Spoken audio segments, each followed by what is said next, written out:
Welcome back to the GSMC Baseball Podcast, brought to you by the GSMC Sports Network. I'm your host, Sam Menzie, and we have a great show for you today. First topic we're going over is the Phillies and their recent struggles. They are 11-16. Since July 1st, we'll be going over that. Then we'll be going over the top players traded at the deadline and the debuts they've made with their new teams. How do they do? The impact they're going to have, all that kind of stuff. After that, we're going over Lawrence Butler's breakout season with the A's, the Rockies, and their young core, and then the White Sox calling up top prospect Kai Busch. But before we do all that, I'd like to ask you to please like and follow the show. We do get a number of questions from viewers, so to ensure that your question does get read in the air, please use the link GSMCpodcast.net. It really does help the show, and it really does mean a lot, so thank you so much for that. And let's get back into the show for today. All right, as I said, our first topic is going to be about who other than the Philadelphia Phillies and just what they've done recently. So let's get into it. So, on Friday, which was, of course, the latest show I had done, I did not have the Phillies for the first time in a long time as my number one team in the power rankings. Not only that, I didn't have them as the best team in the NL. And a lot of the reason why that was because of how they've done recently. I mean, they have done very poorly recently. They've really been one of the worst teams in the NL since July, which I think is going pretty under the radar because their standings haven't really been affected because of how humongous of a lead they got out to at the start. And, just how big of a gap they separated themselves with, that they can afford now a stretch like this. That's what happens when you play well before. You can afford stretches like this when your team isn't, kind of clicking together.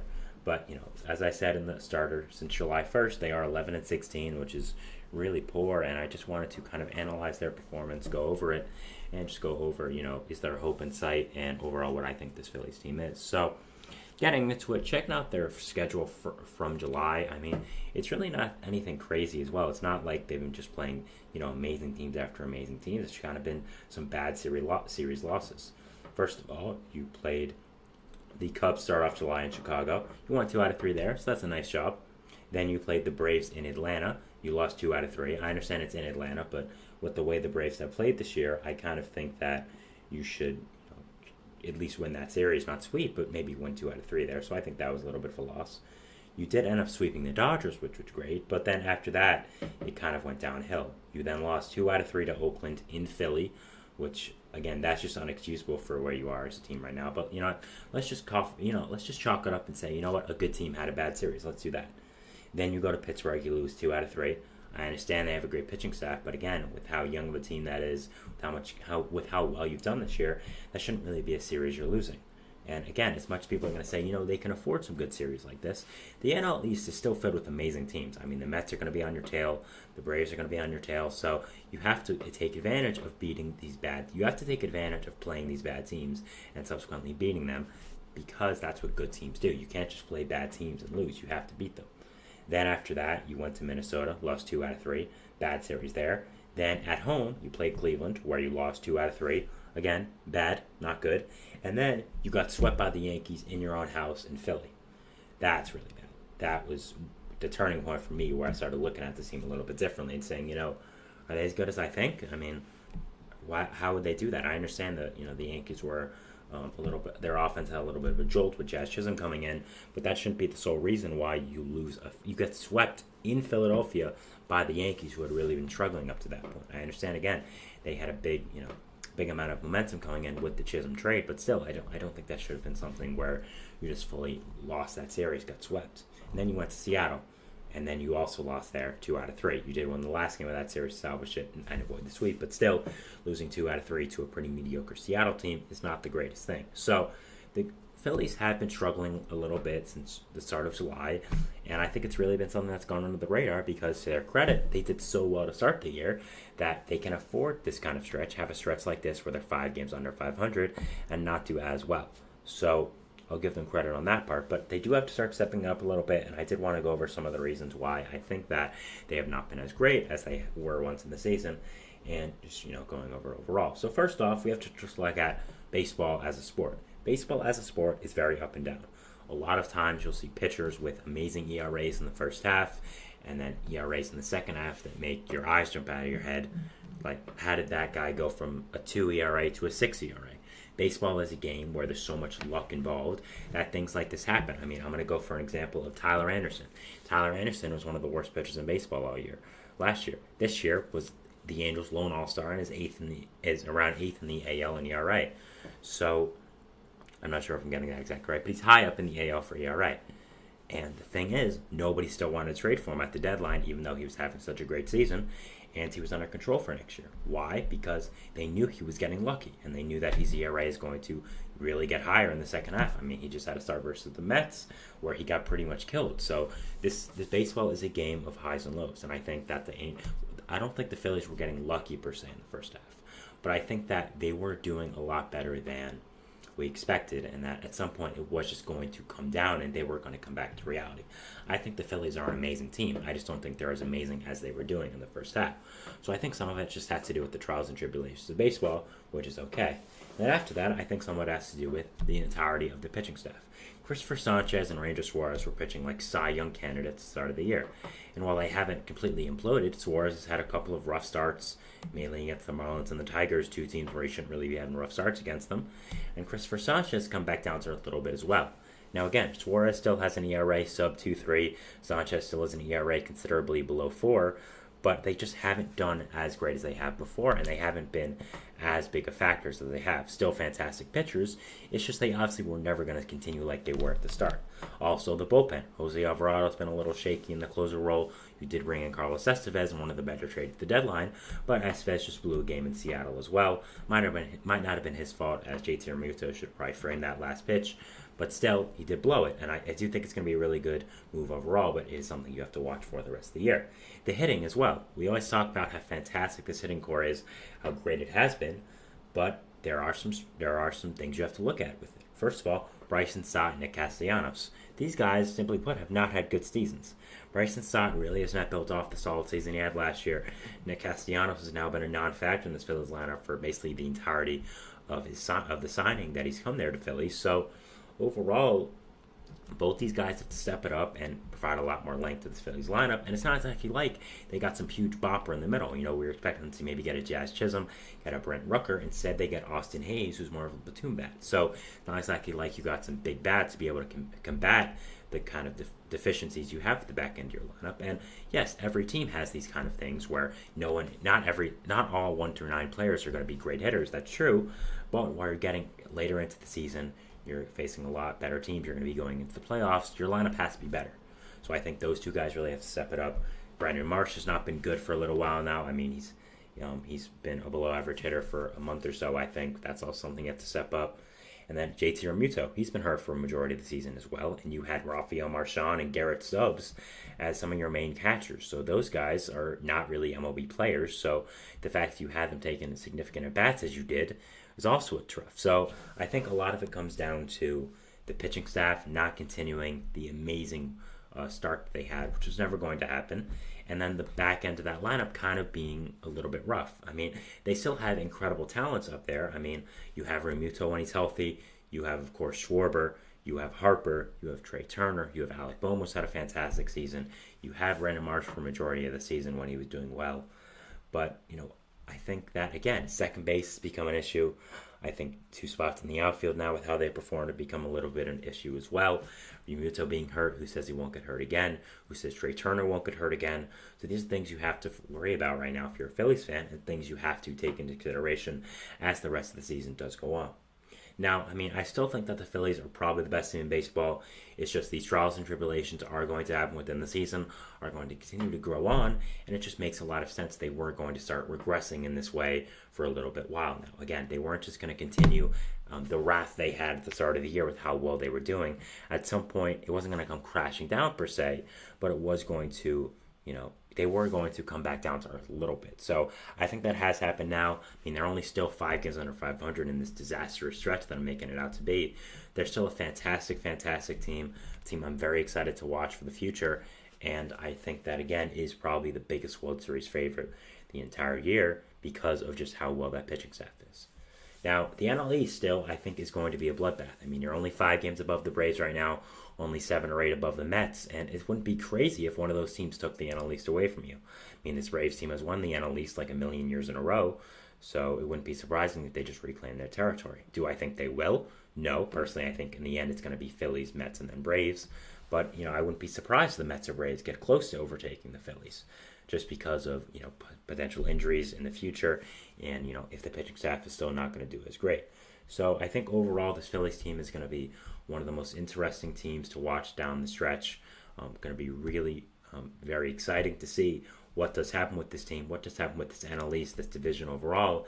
And this is going to be a very exciting time to be a baseball fan, seeing how everything happens. And I'm very, very interested to see just overall what comes out of this stretch and what comes out of this Phillies team for the rest of the year. So that is my first segment here, going over the Philadelphia Phillies and their struggles. We're moving into our second segment here, which is going to be talking about trade deadline players who made their debuts with their new teams, going over how they were, what their impact will be on their new teams. So we'll be doing that, and we'll see you after the break. So thanks, and bye. I feel like I'm losing my mind. Is everybody in the world blind? Please, Lord, give me a sign, a sign. I feel like I'm losing my mind. Is everybody in the world blind? Please, Lord, give me a sign, a sign. I wanna be the greatest. Everybody on the fake shit. I look around and feel like everybody is the fakest. I make this every day and I'm impatient, hoping one day I blow up from the basement. Statement, the top is so vacant. I don't hear shit that I think is amazing. Waiting for my day when I'm playing sold out shows for 1,000 faces. Hey, give me that crown, get in my way and to be put down. It ain't your place, all this my town. If I want that shit, then I'll get it right now. I'm losing it, the noose it fits. I'm losing shit, a stupid myth. You choose to live or choose to dip. You choose to fight or lose your grip and lose a gift. I feel like I'm losing my mind. Is everybody in the world blind? Please, Lord, give me a sign, a sign. I feel like I'm losing my mind. Is everybody in the world blind?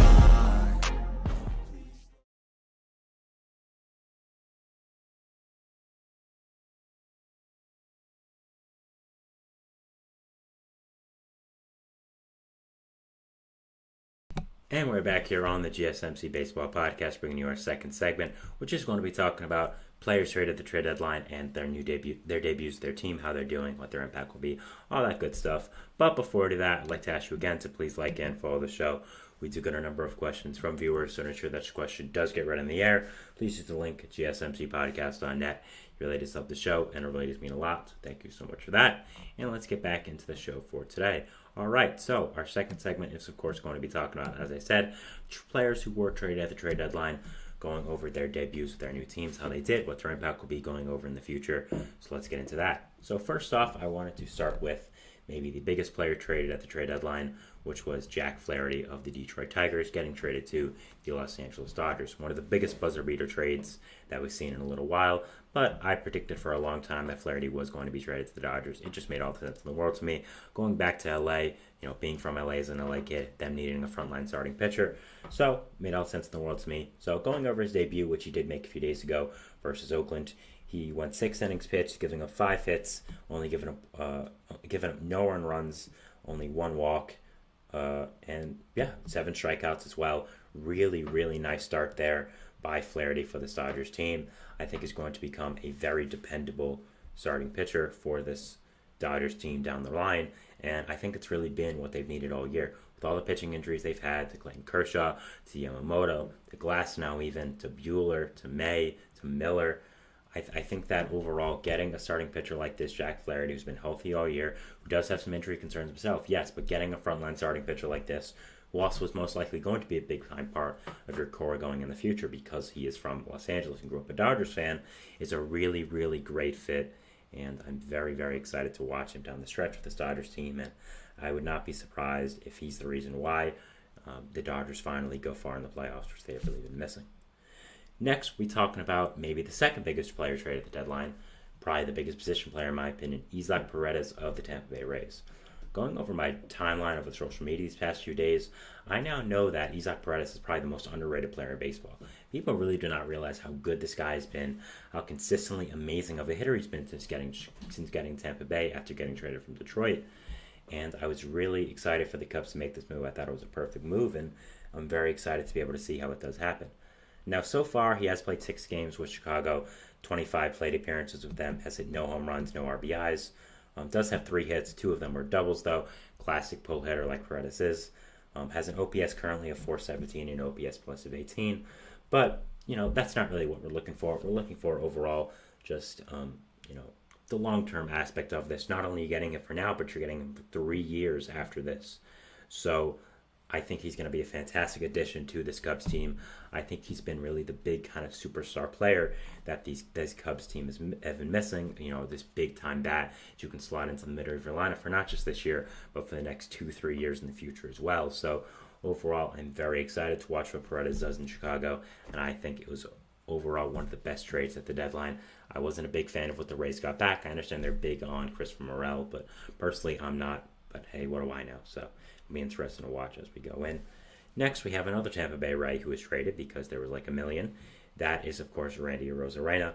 Arozarena now has played in 8 games already with Seattle. Of course, was traded a few days before the trade deadline. So he's gotten a little time to get used to his team and be there a little while. So he's now had 37 plate appearances with them.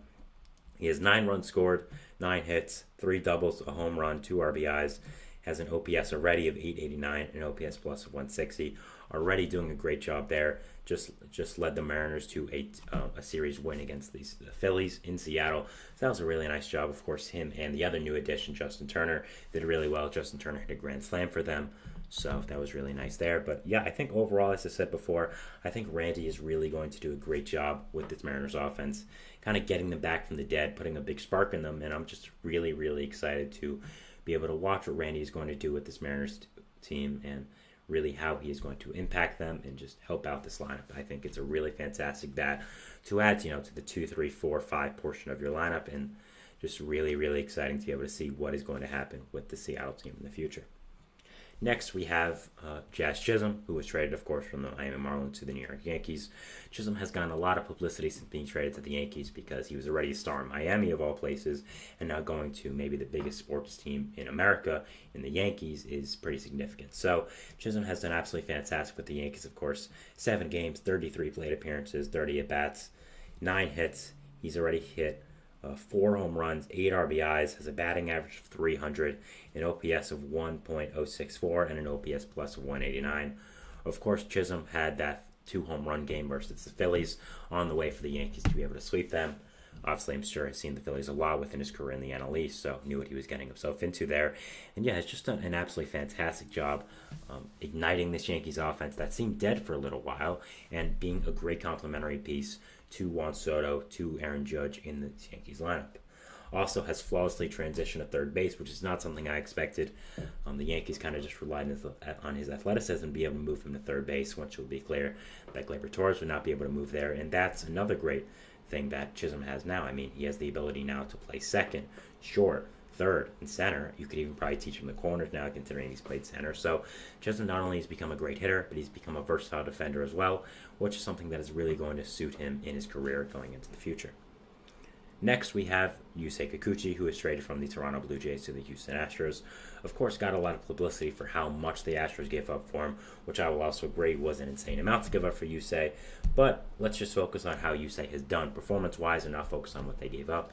So far, he's done okay. He only made 1 start with Houston as a 3.18 ERA, pitched 5 2/3 innings, gave up 3 hits, 2 earned runs, both in the first inning, though. And then after that, struck out 11 batters. So, showed off his swing and miss stuff to a really high level in this Houston game. And yes, did give up a lot at the start, but at the same time settled back down and got used to, I think, Houston being his new home, and got used to the Crawford box in that ballpark and figured out how to pitch there. Yusei is a professional pitcher. I have no doubt that he is going to be a fantastic add to this Astros team, and they really need another top-line starter, and that's again Kikuchi. Yes, they give up a lot for him. Yes, he isn't having his normal season, but he's still Yusei Kikuchi. He still has a lot of pedigree under his belt. I'm very excited to watch him there at Houston. After that, we have the biggest reliever getting traded at the deadline, which was Tanner Scott. Scott has only pitched in 1 game with the Padres, going 1 inning. He, in that inning, gave up a hit, an earned run, and which was a home run. So obviously did go only 1 inning for them. Did give up, again, 1 earned run, but only 1 home run, and after that he pretty much settled in. So overall, I think that Scott is still going to be a really great addition to the back end of this Padres bullpen. They have so many great players back there. I mean, again, I talked about it before, but they have 6 pretty much elite bullpenners back there. You have him, you have Marihone, you have Matsui, you have Jeremiah Estrada, Jason Adam, Robert Suarez. So just an amazing back end of that bullpen that Scott is coming into. And man, is he going to be a fantastic addition back there. Again, wasn't the biggest fan of the trade, but just as a player, Tanner Scott is fantastic and has really become one of the best closers in baseball since leaving Baltimore and getting to his new home there in Miami. Next, we have one of the biggest starters that was traded on this market, which was Erick Fedde. Of course, traded from the Chicago White Sox to the St. Louis Cardinals. Did not go as great for him. Went 6 innings in his Cardinals debut, went 5 innings pitched, giving up 6 hits, 6 earned runs, and 2 of them homers. Of course, pitched in Wrigley, so was going into a big rivalry game there in St. Louis versus Chicago. Did not do great, but really settled in after the first few rough innings. Did have a problem getting whiffs, which might be something you have to watch out for in the future. But I still think Fedde is a fantastic pitcher. I still really wanted him on the Mets, and I think that overall is going to be a fantastic addition to this Cardinals rotation that desperately needed a frontline starting pitcher. Finally, we'll talk about the last 2 players who are both Orioles additions. First, the Orioles picked up from the division rival Tampa Bay Rays, Zach Eflin, who has made now 2 starts for Baltimore. Of course, got traded last Friday.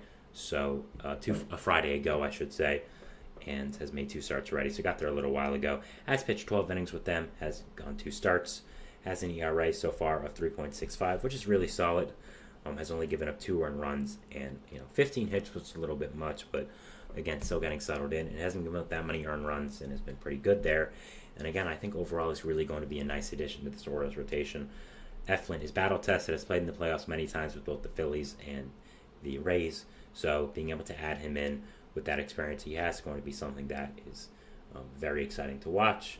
And yeah, I think that overall he was a really, really fantastic addition to this Orioles team, not just this year, but for next year as well, where he's under control. So really exciting to watch that. His counterpart, Trevor Rogers, was also traded to Baltimore from a Florida team as well. He has a 10.38 ERA and 4 1/3 innings pitched in his first start for Baltimore. He did give up 5 earned runs and a home run and 3 walks. So wasn't great, but I think Rogers really going to be a work in progress for this Orioles team. You don't acquire Rogers for what he's doing now. You acquire him for what he can do in the future, with how well he's going to do, with how you can develop his pitches, develop him as a pitcher. So overall, I'm very excited to be able to watch what Trevor Rogers is going to do with this Orioles team and what is going to happen with him. So that is it for our second segment here, going over some trade deadline players who, of course, were traded and their debuts they made with their new team. We'll be moving into our third segment here, which is going to be talking about Lawrence Butler and his breakout season for the Oakland Athletics. So we'll be going over that, and we'll see you after the break. So thanks, and bye. Looking for your daily fix of sports talk without having to pay for it? GSMC Sports Network is available on YouTube. Just search GSMC Sports Network. Get your fix of daily sports talk shows on YouTube, absolutely free. NFL, college football, NBA, MLB, MMA, UFC, fantasy football, and so much more. GSMC Sports Network has shows running all day long, with new sports shows starting every 2 hours. Just like on your favorite cable sports channel, except GSMC Sports Network is absolutely free. Just search GSMC Sports Network on YouTube to catch one of your new favorite shows, like the GSMC College Football Podcast, Chip Shot Football Podcast, Hoops and Heels Women's Sports Podcast, GSMC Basketball Podcast, and so many more. Check it out for yourself. GSMC Sports Network, now available on YouTube absolutely free. Search GSMC Sports Network on YouTube right now.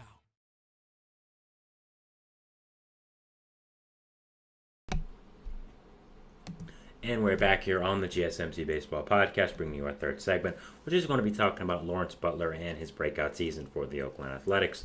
But before we do that, I'd like to ask you again to please like and follow the show.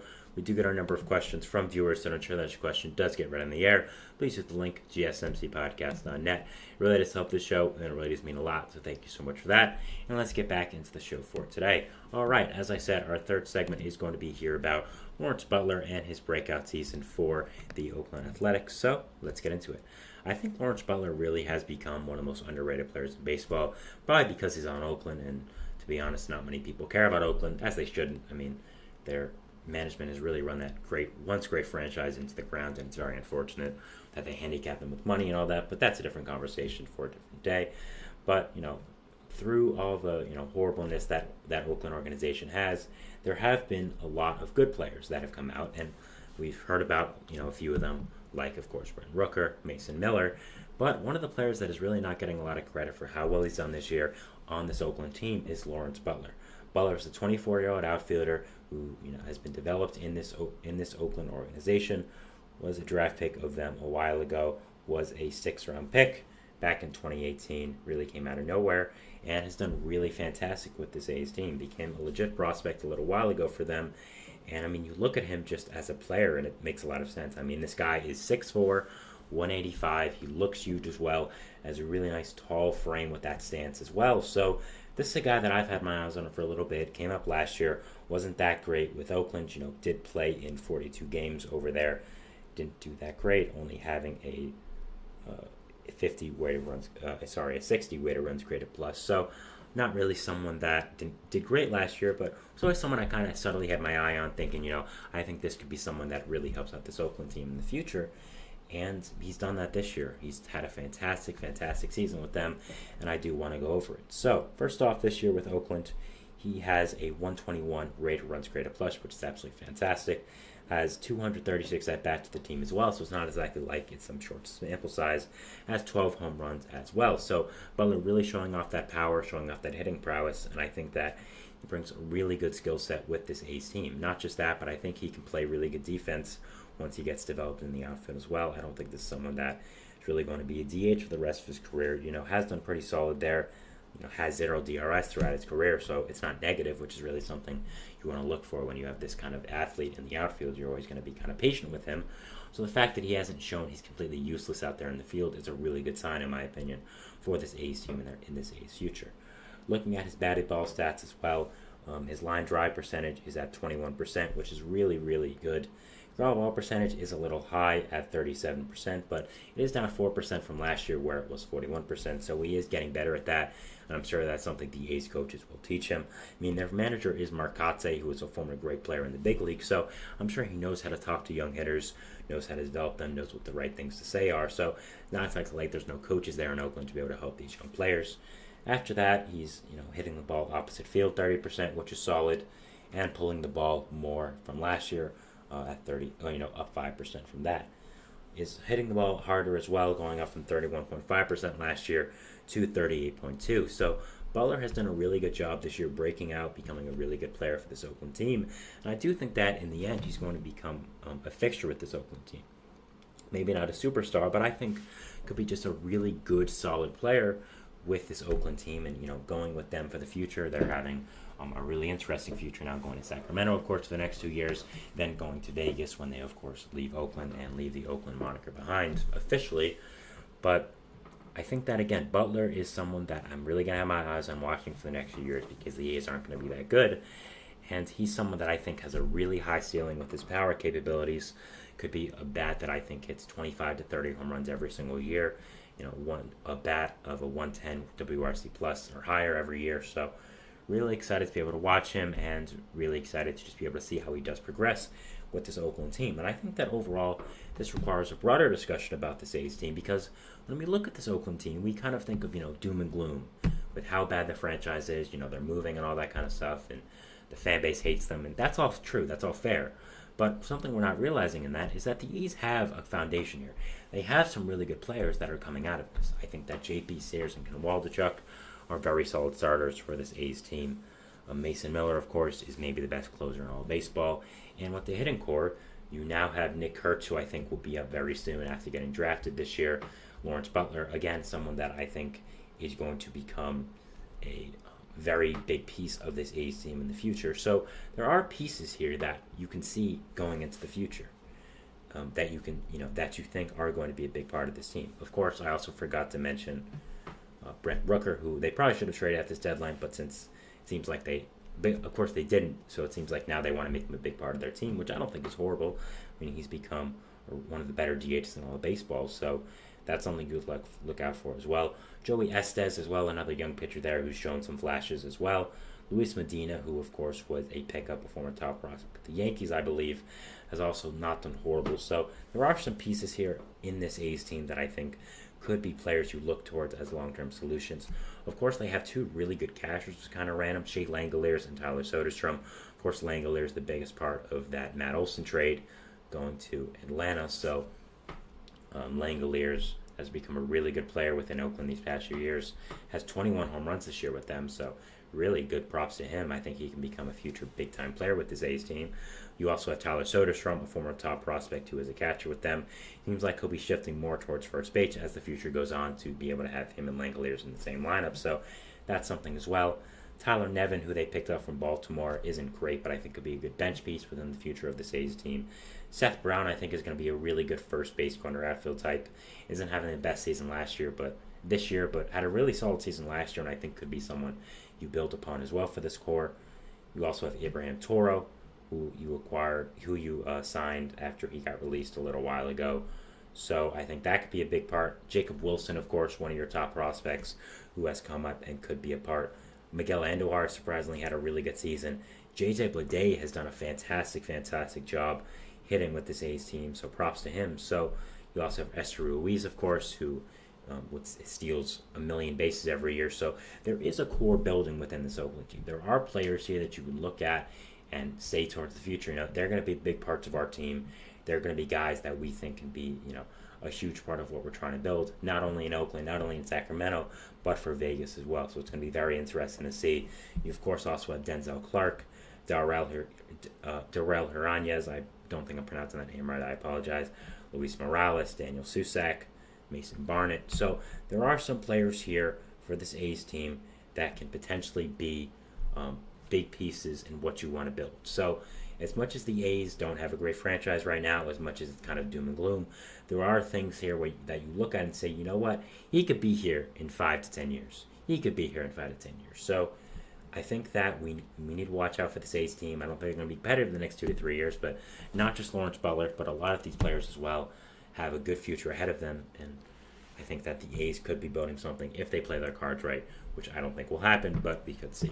So going from one team's young core to another, we'll be talking about the Colorado Rockies and their young core, and kind of in the same boat as the A's, a team that is kind of doom and gloom and all that kind of stuff, but quietly has been building a really nice core that I do want to talk about. So we'll be going over that, and I'll see you after the break. So thanks, and bye.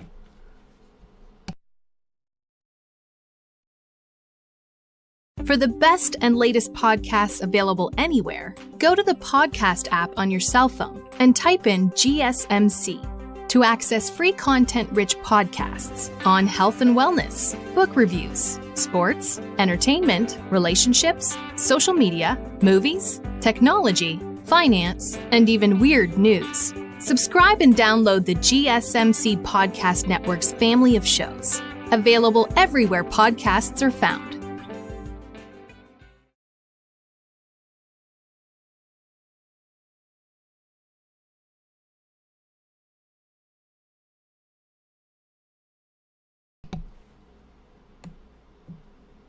And we're back here on the GSMC Baseball Podcast, bringing you our fourth segment, which is going to be talking about the Colorado Rockies and the young core that is part of this organization now.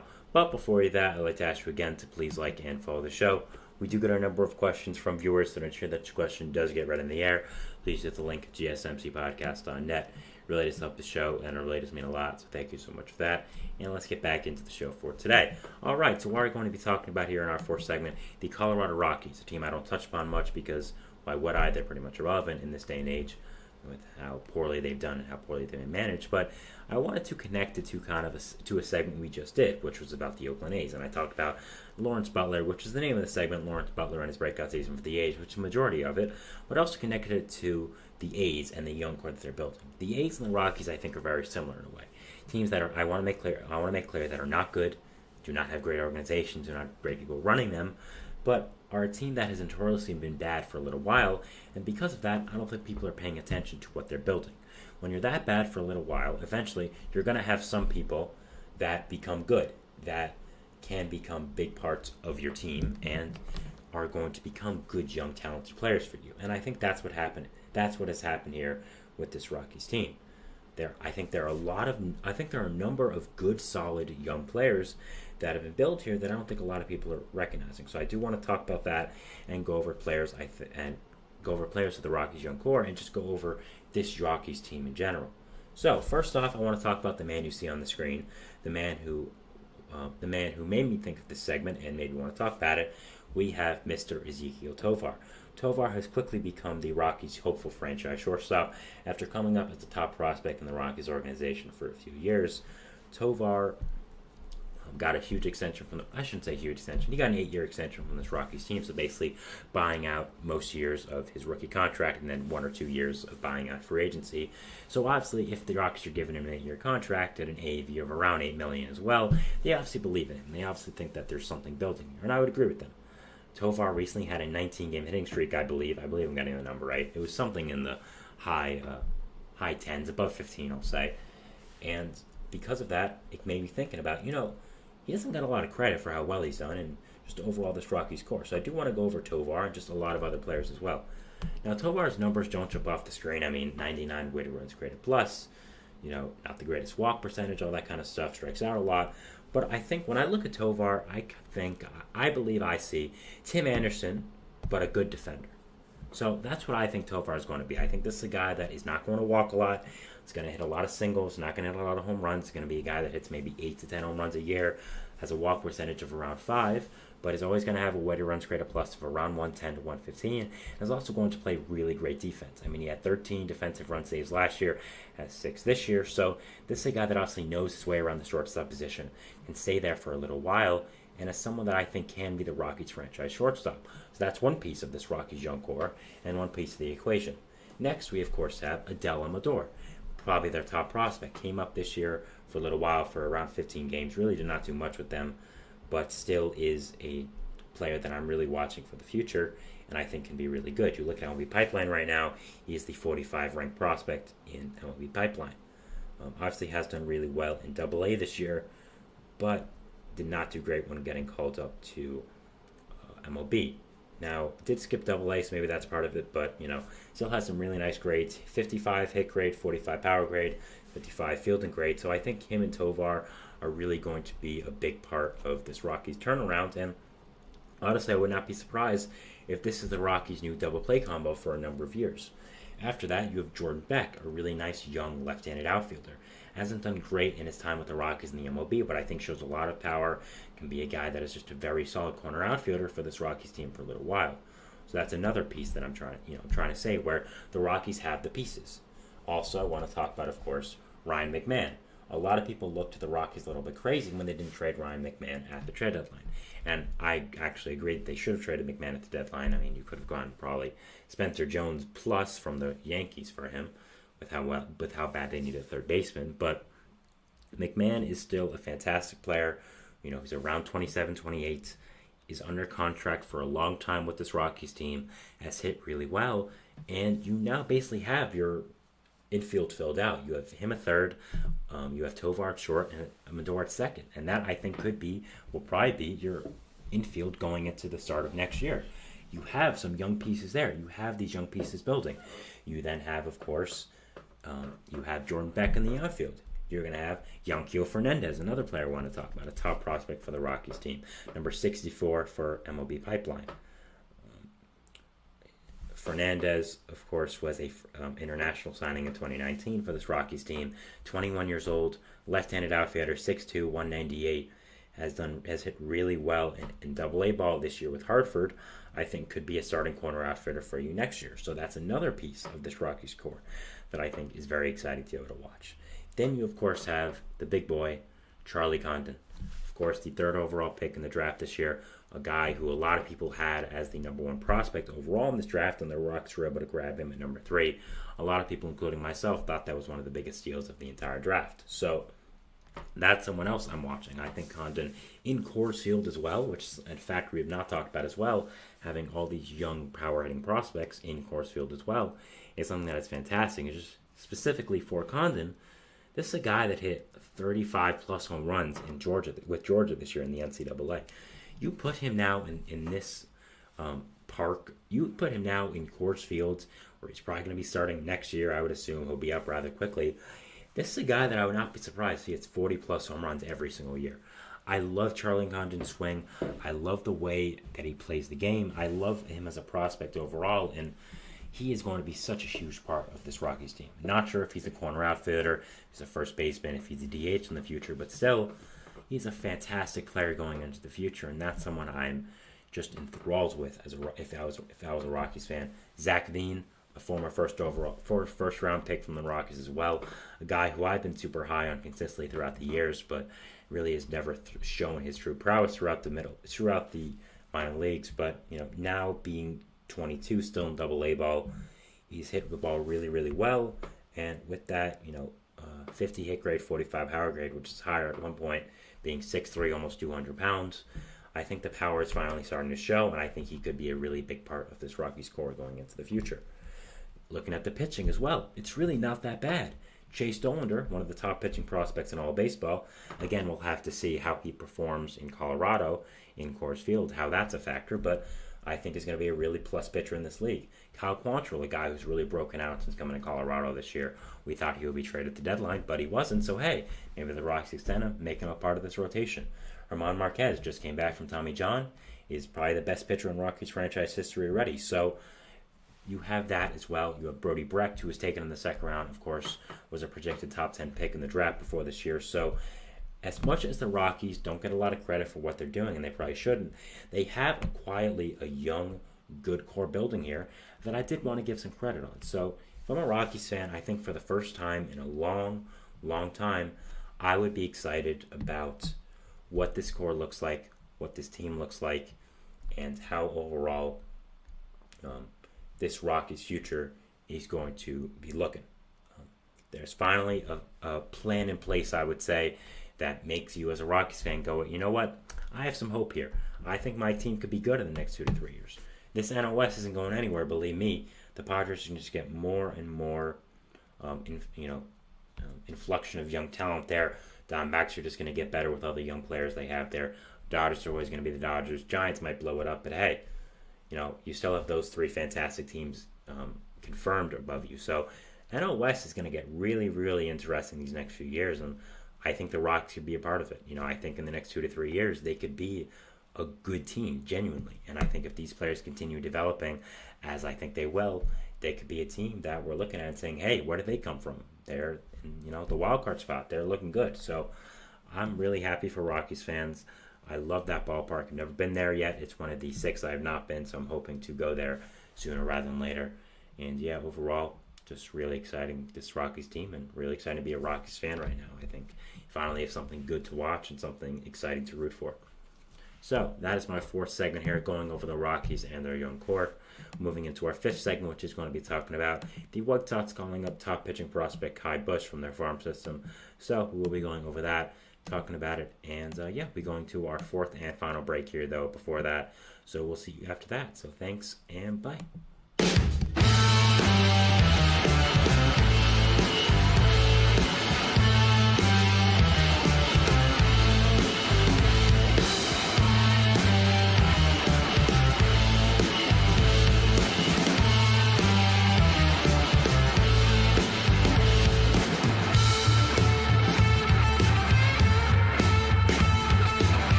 And we're back here on the GSMC Baseball Podcast, bringing you our 5th and final segment for today's show, which is going to be talking about the White Sox calling up top pitching prospect Kai Busch from their organization. But before we do that, I'd like to ask you again to please like and follow the show. We do get a number of questions from viewers, so to ensure that your question does get read in the air, please use the link GSMCpodcast.net. It really does help the show, and it really does mean a lot, so thank you so much for that. And let's get back into our show for today. So, all right, fifth and final segment here, going over the White Sox and their calling up of top pitching prospect Ky Bush. Now, when I say top, I don't mean he's probably not a top 100 prospect, probably not even top 115 prospect, but still, it's a guy I've had my eyes on for a little while now, going back to his days in the Angels organization. So I did want to talk about him, to give my thoughts on him as a prospect, how I think he's going to do here with this White Sox team, and yeah, just go over it. So, Ky Bush, of course, is being called up by the White Sox, as it was just announced. We knew it before, but it was announced just recently, that officially by the White Sox, that he would be called up and he's going to be starting the game rather soon. So, with Ky Bush, I think that he brings a very valuable skill set to this White Sox team, and I'm really interested to talk about him. So, of course, he is a little older on the prospect side. He's 24 years old, has pitched in both AA and AAA this year. AA with the Birmingham Barons, he was absolutely fantastic. A 2.12 ERA in 14 games started, 80 innings pitched. He only gave up 6 home runs, 78 strikeouts, 32 walks. Really nice WAR-to-K ratio there. Opponent average of 180, so did really, really well in AA. Now, AAA, he moved up and, did make 2 starts, had a 6.16 ERA, but AAA has become such a battlefield for hitting. I mean, the hitting stats that people have in AAA is insane, so I think it's really not become the kind of developmental place that you'd like it to be. That's why you're seeing a lot of players go straight from AA to MLB and having success, because I think at this point, AA is pretty much close enough to the MLB for a lot of prospects. I understand if you still want to bring up people to AAA, but I think at this point, AA might be the better player, especially for pitching prospects. So we'll have to see what happens with that in the future. But Bush has done really well, has become a really good prospect for them, and I think signals in kind of a new start for this White Sox franchise. Now, when we think of the White Sox right now, what do we think of? We think of right now their 20-game losing streak. Yes, you didn't know, the White Sox are currently on let me get this clear again so you guys hear it correctly. A 20 times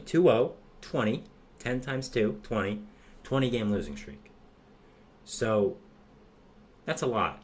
That's a lot. They're getting close up to the MLB record now. So, obviously the White Sox are not a good team. We all know this. But, they do have a really nice young core. And I think when you call up a guy like Ky Bush, it kind of signals that. Looking at Ky Bush right now, looking at a little bit of an overview, he's a monster to watch on the mound. I mean, he's 6'6", he's 250, so that's already an intimidating presence with the White Sox. You're seeing on the screen as well. Got that nice mustache as well, so obviously a very intimidating presence to see on the mound. Has a 50 grade fastball, 50 grade curveball, 55 slider, 50 changeup, and 50 control. And Ky Bush, someone I don't think does anything spectacular, but just does a lot of things well. Has 4 or 5 good pitches, nothing that really stands out from each other. So I think Bush is going to be a very solid 2 to 3 starter in the MLB, maybe even 3 to 4 though. I think there is some reliever risk, but I also think there's reliever risk pretty much every single White Sox, not every White Sox, but every pitching prospect in general. That's kind of a thing. So I'm very excited to watch Bush's debut. Very excited to see what is going to happen with him. And yeah, I mean, this is one of the better trades I've seen in a long, long time, getting Ky Bush and Edward Guerrero from the Los Angeles Angels. Obviously, in that trade, you ended up trading Lucas Giolito and Reynaldo Lopez to the Angels when the Angels wanted to go for it for one last time with Shohei Ohtani before he would leave in free agency, as he, of course, did to the Dodgers. And in that, you got 2 of their top prospects, Edward Guerrero, who's become the 3rd-ranked prospect in this White Sox organization, who has been tearing it up in AA and AAA this year.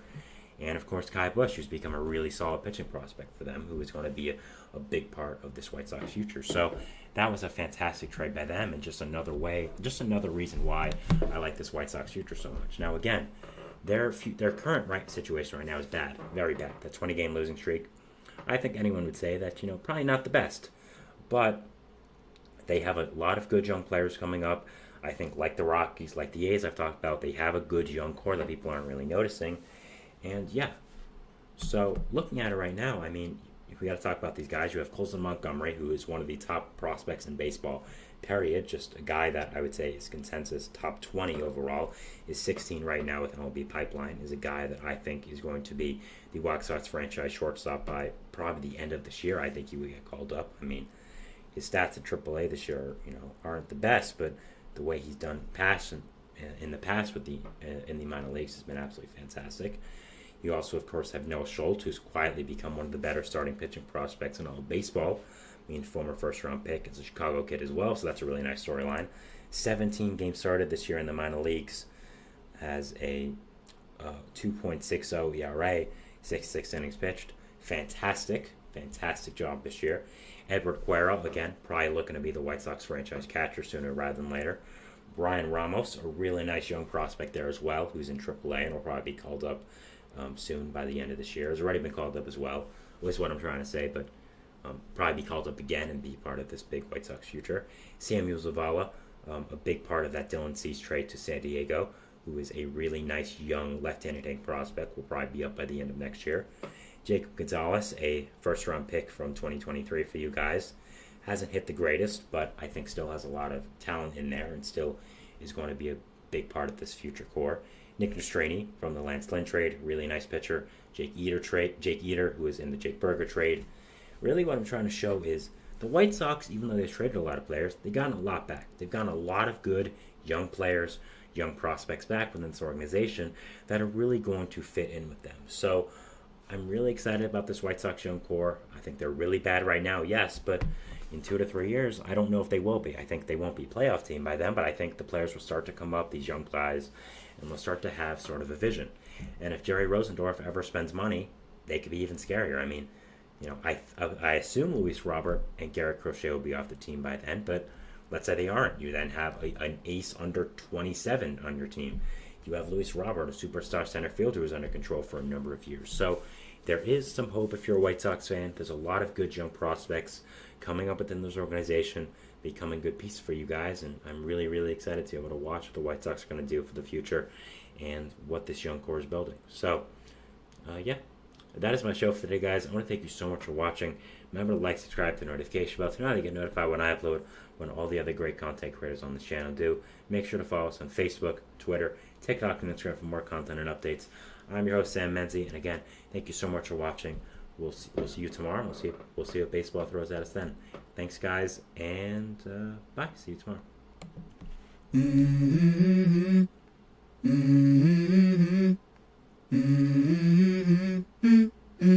Let's go. I wake up to a little bit of drool on my pillow, feel like it's gonna be a bad day. Yeah, I'm tired of shit, and the coffee ain't hit yet, damn ain't that